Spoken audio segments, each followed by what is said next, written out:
Abra sua Bíblia em Gálatas, na carta no qual escreveu o apóstolo Paulo aos Gálatas, a epístola de Paulo aos Gálatas, capítulo 1. Nós vamos ler do verso 1 ao verso 9. Epístola de Paulo aos Gálatas, capítulo 1, verso 1.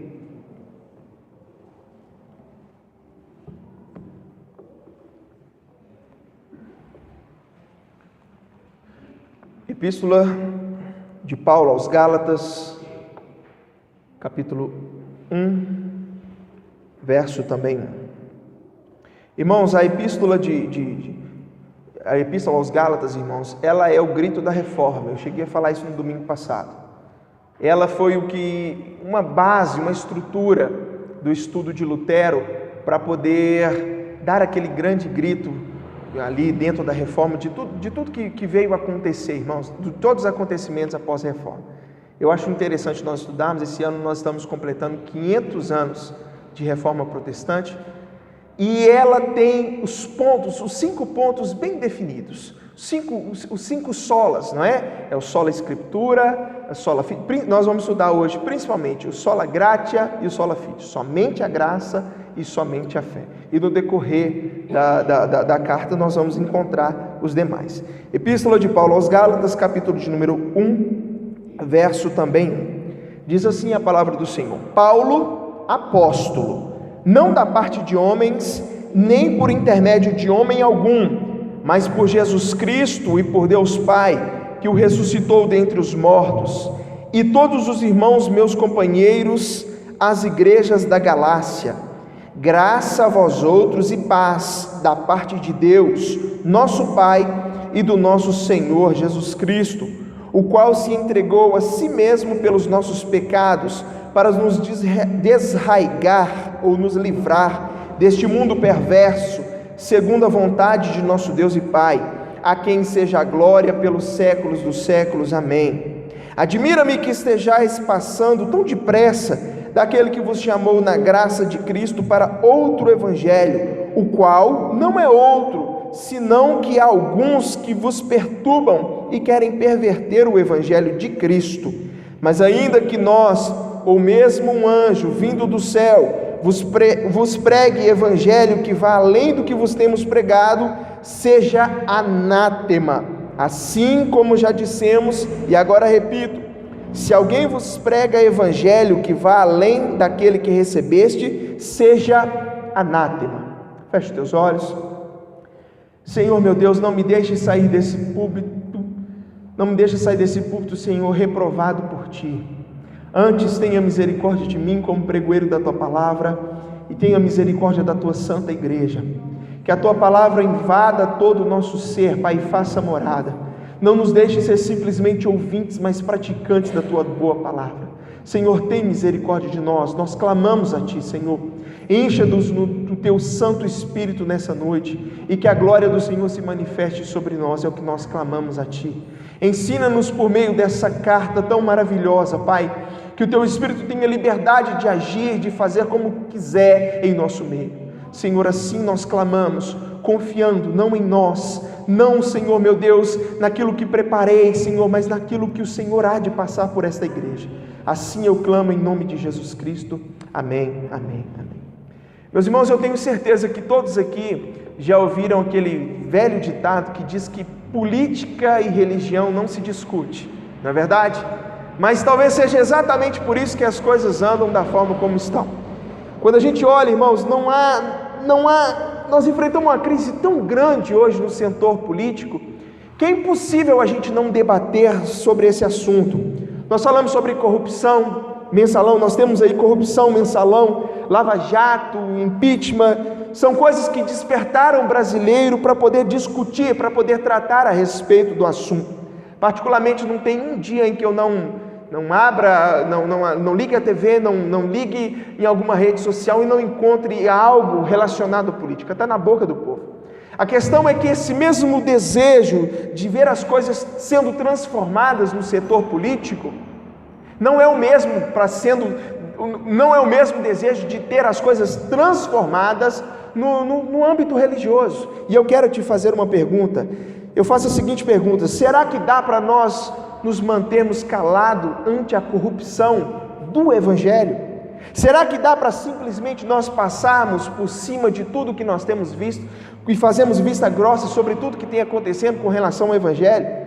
Paulo achava que não, Lutero achava que não, e graças a Deus por isso. Eu invoco a graça de Deus, pois foi pelo zelo e pelo fervor desse homem chamado Paulo, que ele vai lutar sobre aquilo que nós temos contemplado no nosso tempo. E o que é? A pregação de um outro Evangelho. Um Evangelho baseado não simplesmente na fé, mas também nas obras.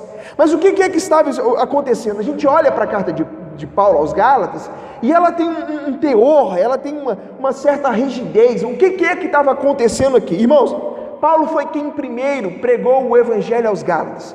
Possivelmente na sua segunda vez que esteve ali nas regiões da Galácia, ele organizou todas aquelas igrejas. Ele fundou e possivelmente foi quem organizou todas aquelas congregações. A questão é a seguinte: assim que Paulo saiu de lá, missionários, irmãos, chamados judaizantes, chegaram no meio do povo pregando um outro tipo de evangelho. Segundo esses judaizantes, a salvação não era simplesmente por meio da fé. O que Jesus fez foi importante, o que Jesus fez foi muito bom, mas não foi o suficiente. O que Jesus fez não anulava a lei, ou seja, aqueles cristãos gentios precisavam se circuncidar e guardar a lei para serem aceitos por Deus. Em outras palavras, eles precisavam fazer alguma coisa, precisavam fazer algo além de simplesmente crer para serem salvos. Para serem salvos, vocês precisam fazer alguma coisa, no caso, guardar a lei. Sem guardar a lei, nenhum de vocês serão perdoados e aceitos por Deus. Aquela notícia daquilo que estava acontecendo chega e Paulo ele fica simplesmente revoltado com transtornado com aquela situação. Ao mesmo tempo que a gente olha aqui, principalmente na hora que ele vai falar a respeito que ele está admirado com aquela situação, você percebe que ao mesmo tempo ele está surpreso, ele está zangado com aquilo. Ele envia uma carta para rodar nessas igrejas, irmãos, com o objetivo de combater aquele maldito pensamento que nós precisamos fazer algo, nós precisamos fazer alguma coisa para ser salvo. E o engraçado é que quando a gente olha para esse texto aqui, a gente vê Paulo pregando para crente. E há pessoas que acreditam que uma vez que a gente ouviu o Evangelho, não precisamos mais voltar ao Evangelho, nós precisamos de coisas mais, de aprofundar mais, mas aqui a gente vê justamente o contrário, é Paulo pregando para crentes. Tim Keller diz que o Evangelho é o abecedário da vida cristã, não é simplesmente a maneira como eu entro no reino, mas a maneira como eu vivo na condição de participante do reino. Lutero diz algo interessante. Lutero diz que nós precisamos ouvir o Evangelho todo dia, porque nós esquecemos dele todo dia. E esse mesmo Evangelho, irmãos, ele precisava ser reafirmado e reavivado no coração dos Gálatas. Paulo manda essa carta e ela vai começar desse jeito. Acompanhe comigo no verso 1. Paulo está se identificando. Olha o que ele diz. Primeiro, ele diz: Paulo apóstolo. Paulo apóstolo. Aqui, Paulo é um apóstolo, mas não no sentido amplo. A palavra grega apóstolos, irmãos, significa enviado. Ele é um apóstolo, mas ele não é da parte de homens, irmãos. Ele é enviado, mas ele não é da parte de ninguém, a não ser da parte de Jesus Cristo e de Deus Pai. Seu chamado era diferente dos demais.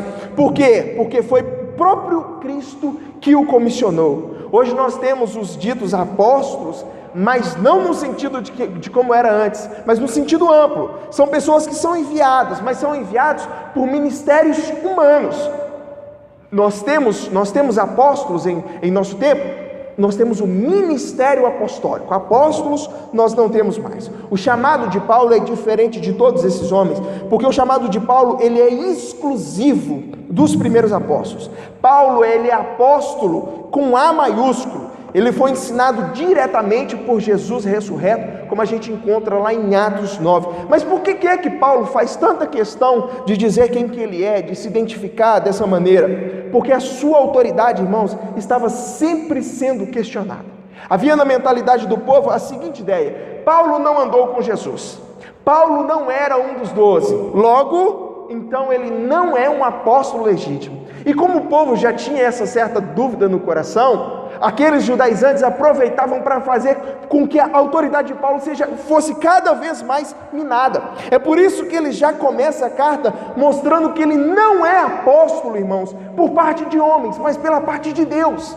Quem ensinou o apóstolo Paulo, irmãos, não foi A ou B, foi o próprio Senhor Jesus Cristo. Seu ministério ele é tão verdadeiro como o dos 12, porque ele foi recebido de Jesus Cristo e de Deus Pai, é que o texto vai dizer para nós. No verso 2, acompanha aí, no verso 2 ele mostra que a situação de fato ela é grave, porque apesar de Paulo estar sempre acompanhado, ele estava sempre com um companheiro ao seu lado. Aqui nessa carta ele faz questão de mostrar que tem gente com ele faz questão, acompanhando. Olha só, essas pessoas elas estavam acompanhando aquilo que ele estava escrevendo, e essas mesmas pessoas estão tão assustadas com a postura dos Gálatas quanto ele.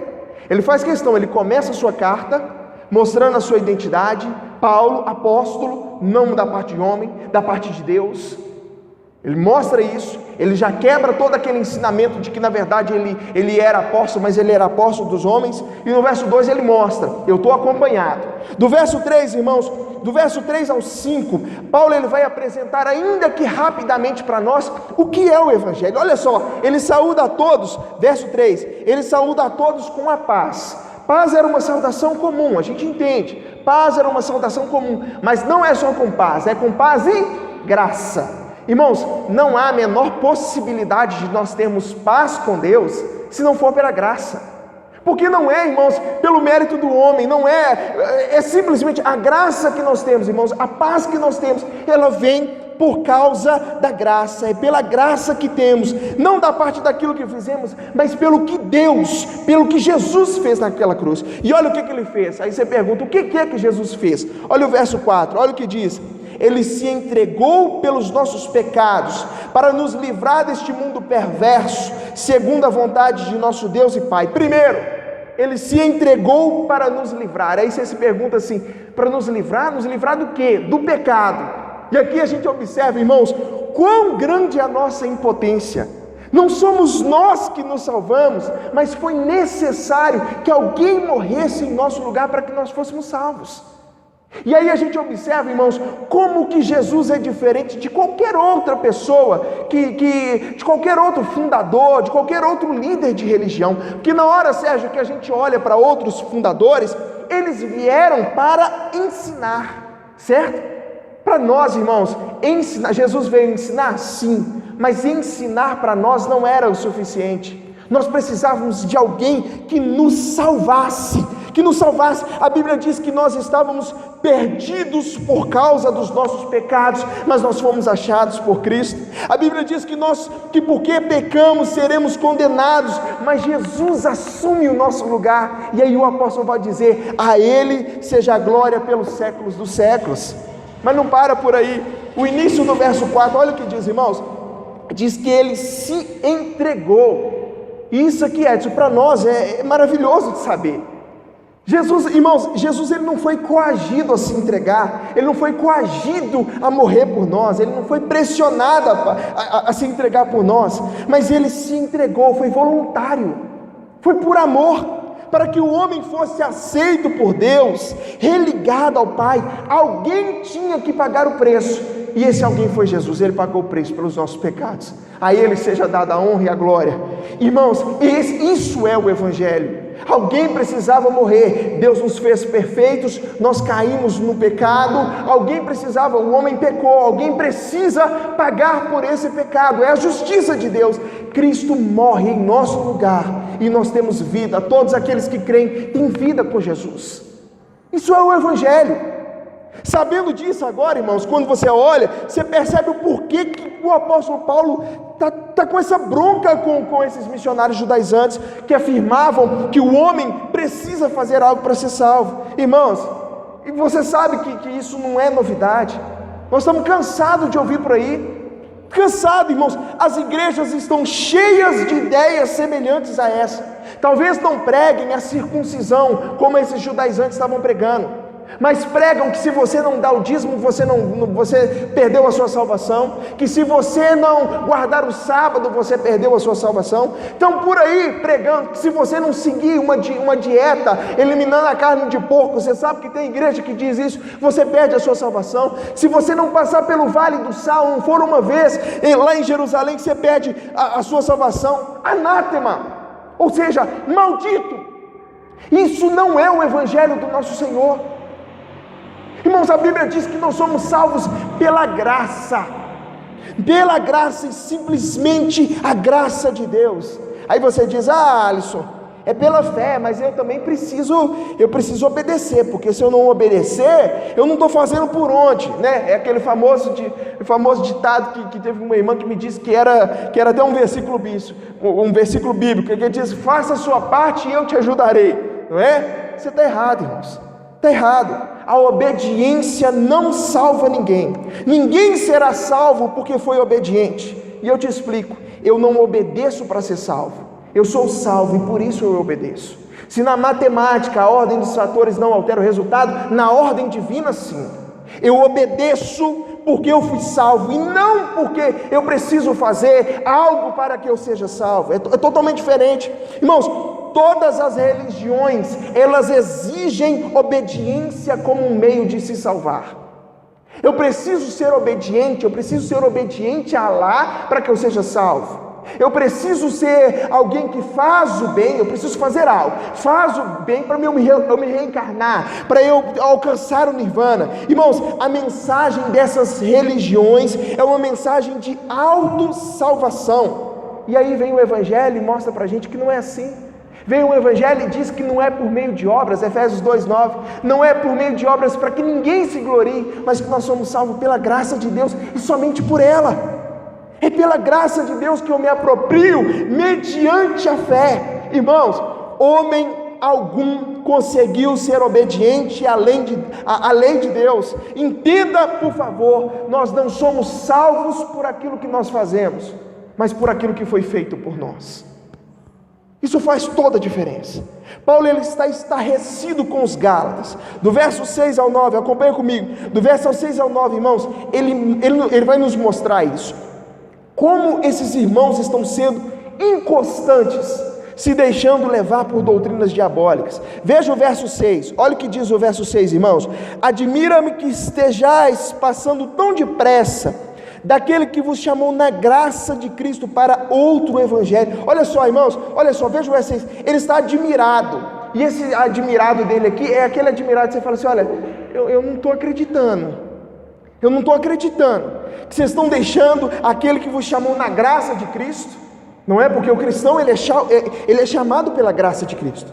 Você percebe que foi Deus que nos chamou, que chamou o cristão, e não o contrário, e não o inverso. Foi Ele que nos escolheu, e não nós que o escolhemos. E ainda assim, irmãos, os Gálatas estavam deixando a esse evangelho para seguir outro, que na verdade nem evangelho é. Irmãos, não há nada da graça de Cristo se eu preciso fazer algo para ser salvo. Não há nada de graça nisso. Ronaldo, se eu faço algo para ser salvo, então a minha salvação depende daquilo que eu faço. Se eu faço algo para ser salvo, ela deixa de ser graça e ela passa a ser o quê? Meritória. Você fez por merecer, mas não, Lúcia. O que a Bíblia diz é que nós somos salvos pela graça de Deus, e simplesmente pela graça e mais nada. O Evangelho não é o que fizemos por Deus, mas é o que Deus fez por nós. Não há uma ação só nossa para que nós sejamos salvos. Depois que eu sou aceito, preste atenção para você não confundir, depois que eu sou aceito por Deus, aí sim eu vou andar em novidade de vida, eu vou andar nos passos do Mestre, mas eu não faço isso para me salvar, mas eu faço porque o Espírito Santo já me dominou, eu sou dele e ele é meu, e aí eu reajo àquilo, à ação de Deus, o Espírito na minha vida. Não é o contrário, não entenda isso, irmãos. Não há maneira de nós fazermos algo, eu vou ser obediente. Irmãos, quem é que consegue manter uma obediência íntegra a Deus?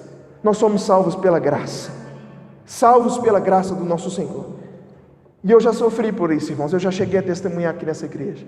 Eu já sofri por isso, irmãos, eu lutava o dia inteiro contra maus pensamentos, lutava o dia inteiro para me santificar. Daí chegava a noite, não que eu não tinha pecado, mas aí chegava uma noite e eu cometia algum pecado que eu sabia que ele era mais escandaloso.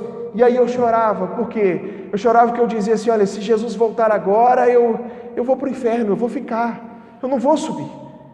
Você sabe que tipo de pensamento que é esse, irmãos? É o tipo de pensamento de alguém que acreditava que a salvação se baseava naquilo que eu fazia. Se baseava, Senhor, se eu fizer, meu Deus, se eu fizer isso, Senhor, é aquele filme do Jack Chan, está salvo, tipo, tira casaco, bota casaco, está salvo, não está salvo, está salvo, não está salvo, é o que depende daquilo que eu faço para ver se eu estou salvo, e não é, irmãos, não é. Cristo nos salvou, é a salvação que vem de Cristo, de Cristo. Se eu obedecer, estou salvo. Se eu não obedecer, eu perco a salvação. Mas como eu disse, se eu sou salvo por aquilo que eu faço, então não é graça, é merecimento. Eu sofria porque a minha confiança não estava em Jesus, mas a confiança estava em mim mesmo. Eu era um desses que acreditava que eu preciso fazer algo para ser salvo. Mas não, irmãos. Eu me santifico, eu busco a Deus, eu adoro a Deus, porque Ele me salvou. E eu sei que todos, não alguns, mas todos os meus pecados foram perdoados pelo Senhor Jesus Cristo. Não a partir do momento em que eu comecei a crer, mas desde o início da minha vida. Eu nasci na iniquidade e em pecado me concebeu minha mãe. Desde o início da minha vida, eu sei que os meus pecados são perdoados em Jesus. A minha confiança não está em mim mesmo, a minha confiança está no Senhor. Alisson, aí surge o oposto da conversa, né? Alisson, então já que eu sou salvo pela graça e todos os meus pecados estão perdoados, então eu vou viver a minha vida do meu jeito. Eu vou curtir, vou farrear, vou fazer aquilo que eu quero. Depois é só eu pedir perdão para Deus e está tudo tranquilo, e está de boa. E você está redondamente enganado, irmãos. Porque uma das marcas de que nós somos salvos, uma das marcas da salvação, é a nossa luta constante contra o pecado. Uma das marcas que de fato o Espírito age em nós, é o nosso desejo de não pecar. Como nós convivemos com o pecado, hora ou outra nós vamos pecar. A Bíblia diz que aquele que diz que não tem pecado, já está pecando, porque está mentindo. Hora ou outra nós vamos pecar, irmãos. Mas o que? Nós cremos que todos esses pecados, que nós simplesmente não caímos, mas nós deslizamos, que Cristo segura na nossa mão. E a nossa confiança está simplesmente no Senhor. Uma das marcas da nossa salvação é a nossa luta intensa contra o pecado. Irmãos, eu não sou chamado para me salvar, entende isso? Nós não somos chamados para nos salvar, porque isso é obra de Deus. Mas eu sou chamado para me santificar. Isso eu sou. Para me revestir da armadura de Deus, para poder ficar firme contra as ciladas do diabo. A gente precisa saber diferenciar, irmãos, saber diferenciar o que é salvação, o que é santificação. Nos dois Deus age, mas a salvação ela é exclusiva de Deus. E a santificação, irmãos, nós corremos atrás buscando nos santificar. E para encerrar, William Barclay, ele diz o que nós devemos fazer. Ele diz que nós precisamos nos lançar em um ato de fé a Deus, um ato de fé no amor de Deus, na misericórdia de Deus. Tudo o que nós podemos fazer é receber com uma assombrosa gratidão o que Deus nos oferece. E o que é que Deus nos oferece, irmãos? A salvação em Cristo Jesus. A salvação, não pelos nossos méritos, não por aquilo que nós fazemos, não por aquilo que nós somos, mas por causa de Cristo Jesus. Você está entendendo? É Cristo Jesus por nós, irmãos. É tudo sobre Jesus. É só a graça, é somente a graça, é somente a fé em Deus e não as obras, e nada além mais do que isso. E para a gente concluir, olha a conclusão do texto nessa noite. Paulo, apóstolo com A maiúsculo, porque ele é da parte de Deus, ele foi comissionado por Deus. O Evangelho é Cristo morrendo em nosso lugar, por amor, sem ser coagido, irmãos, mas por amor. Eu simplesmente aceito a salvação, porque ela não é pelos meus méritos, por algo que eu faço. Isso não me permite levar uma vida de devassidão, mas reconhecer que o amor desse Deus por aqueles que são seus é incalculável. Irmãos, o amor de Deus por nós é algo que não tem medidas. Nós não conseguimos calcular o amor de Deus por nós. E por isso, e por último, jamais Eu disse, jamais o Evangelho ele pode ser alterado. Se eu altero o Evangelho, irmãos, se eu perverto o Evangelho, eu anulo o Evangelho. Não há possibilidade, Cristiano, de aumentar algo no Evangelho. Você precisa crer, mas você precisa crer e fazer algo. Não, irmãos, nós somos salvos pela fé somente em Deus. E após a fé agir em nosso coração, aí nós vamos dar resultado para isso. Mas não para sermos salvos. Salvação só por meio da fé. Amém? Você crê nisso de todo o seu coração? Então, irmãos, bota a sua confiança em Jesus. E somente nele. Ah, Senhor, eu tenho certeza que eu estou indo para o inferno. Ah, Senhor, por quê? Porque eu pequei. Não, irmãos. Não. Todos os nossos pecados já foram levados por Cristo na cruz. Isso é de fato, é para aqueles que são convertidos. São de fato para aquele que vive uma vida de luta contra o pecado e uma vida que glorifica a Deus. Irmão, se você, por um acaso, aconteceu alguma coisa na sua vida, um deslize, um pecado, mesmo que seja momentâneo, irmãos, creia que o Senhor Jesus Cristo já te perdoou, tá? Porque nenhuma condenação, lá em Romanos 8, o apóstolo Paulo diz, nenhuma condenação há para aqueles que estão em Cristo Jesus, amém? Fique de pé, eu quero orar com você.